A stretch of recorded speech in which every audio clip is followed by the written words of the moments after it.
Yan, magandang hapon mga boss. PC10 unit. Ayan. Mini backhoe. For top overhaul. Tatanggalan namin yung head para ma-resurface natin at madala sa machine shop. Ayan. Tatanggal na ng aking partner na si Boss Dong.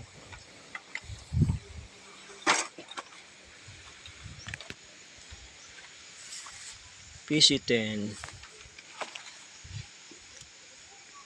Dito tayo sa farm lot ng Kamalaay.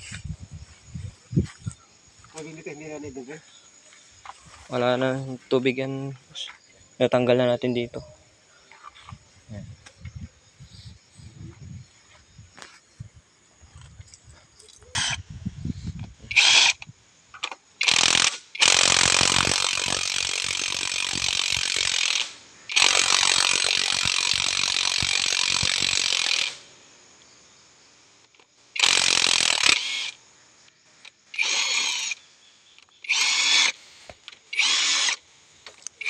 Yan.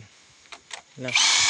Isang tip nga pala mga bossing, ito nga pala crankshaft pulley niya ay walang timing dito sa labas. So ang timing niya ay nasa loob, nasa cam gear.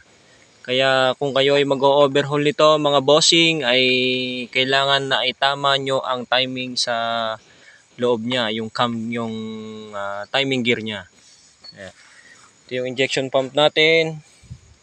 Nakasama yan dito sa ating cover. May diskarte din dyan kung paano yan itama at kung paano yan gumagana.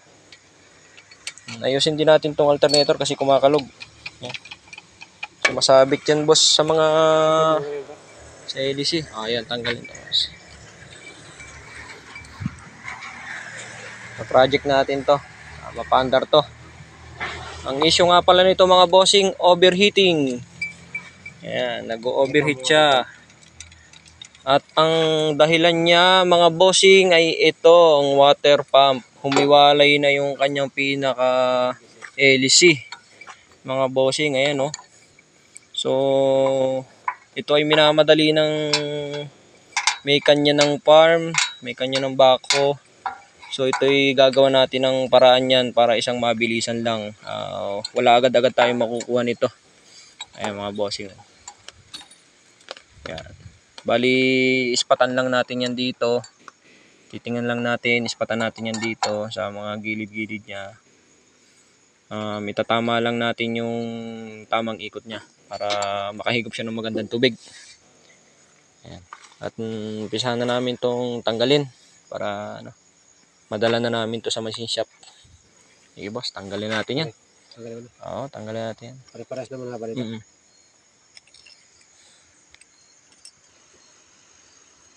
Yan boss.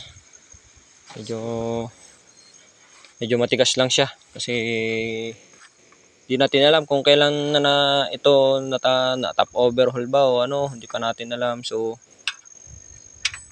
ito ay tayo ang gumagawa ngayon.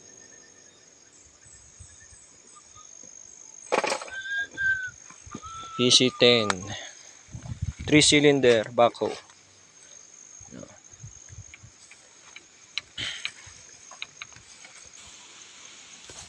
Okay. Boss, natanggal na natin mga bossing. Silipin natin ang nasa loob.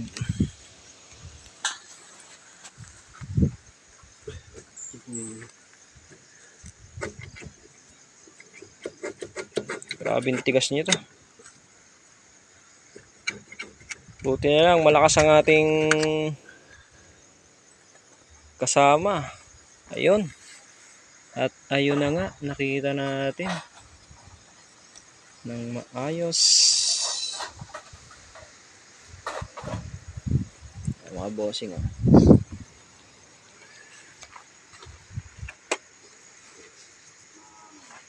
Ayan mga boss, ayos pa naman yung clearance ng ano niya, piston, ng piston ring.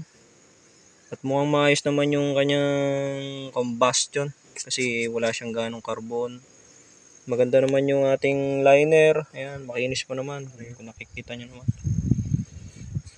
At ayan na nga ang issue.